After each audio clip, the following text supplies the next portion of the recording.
ये ऐसा ही था जैसे घास फूस में से सुई तलाश करना। सूरू रेल के ट्रैक को तलाश करता और इसके जरिए वो अपने आबाई घर की तलाश करता। इसने तकरीबन कोलकाता से बाहर जाने वाली तमाम रेलवे लाइन को देख लिया था और एक रात इसने एक ऐसी रेलवे लाइन तलाश कर ली जो 2000 मील दूर जाती थी। इसने इस रेलवे लाइन को पकड़ लिया और ट्रैक को देखने लगा और इसको फॉलो करता हुआ सूरू अपने आबाई शहर के बहुत करीब पहुंच गया। लैंडमार्क बिल्कुल वैसे ही थे जो इसके जहन में महफूज थे।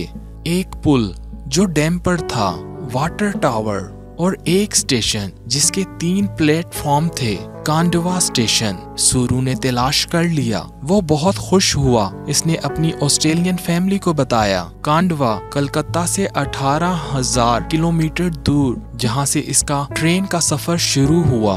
इसने जल्द ही इंडिया की टिकट कराई और पहली ही फ्लाइट से वो इंडिया आ गया और ट्रेन के सफर करते हुए कांडवा पहुंचा। वो कांडवा के हर गली मोहल्ले में गया और अपने घर को तलाश करने लगा।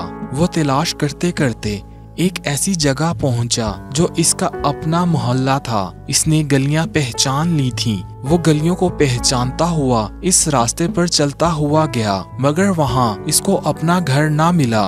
वहां पर एक नए घर की तामीर हो रही थी। वो अपना घर ना पाकर बहुत परेशान हुआ और सोचने लगा, हो सकता है इसके बहन भाई और इसकी माँ मर चुके हों या वो यहाँ से कहीं और दूर चले गए हों। वो अपने बचपन की तस्वीर साथ लिए हुए था। जब इसने एक आदमी को अपनी तस्वीर दिखाई तो इसने सूरू को पहचान लिया और इसने कहा, मेरे साथ चलो, मैं तुम्हें तुम्हारी माँ के पास लेकर चलता हूँ। और थोड़ी ही दूर जाने के बाद 26 साल पहले गुम हो जाने वाला बच्चा अपनी माँ को वापस मिल गया।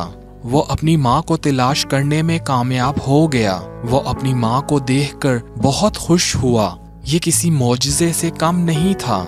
वो अपनी माँ के गले लगकर रोने लगा। इसकी माँ बहुत हैरान हुई और इसे गले लगाकर रोने लगी। इसे अपने माँ की बाहों में आकर एक अजीब सा सुकून महसूस हुआ। इसकी माँ को पता था कि वो एक दिन जरूर वापस आएगा। इसके भाई और बहन अपनी माँ से कहते थे कि वो ये जगह छोड़ दे, मगर सूरू की माँ कहती थी कि इसे यकीन है कि वो इसे तलाश करता हुआ एक दिन यहाँ जरूर आएगा, इसलिए वो इस जगह को नहीं छोड़ सकती। जिस दिन सूरू गुम हुआ, इसी दिन इसका बड़ा भाई गुड्डू ट्रेन के हादसे में मर गया और एक ही दिन माँ ने अपने दोनों बेटों को खो दिया। मगर इसे यकीन था कि इसका छोटा बेटा एक दिन जरूर इसके पास लौट आएगा। सूरू अपने भाई गुड्डू से बहुत मोहब्बत करता था। जब इसे मालूम हुआ कि वो अब इस दुनिया में नहीं, तो वो इसके लिए बहुत अफसुर्दा हुआ।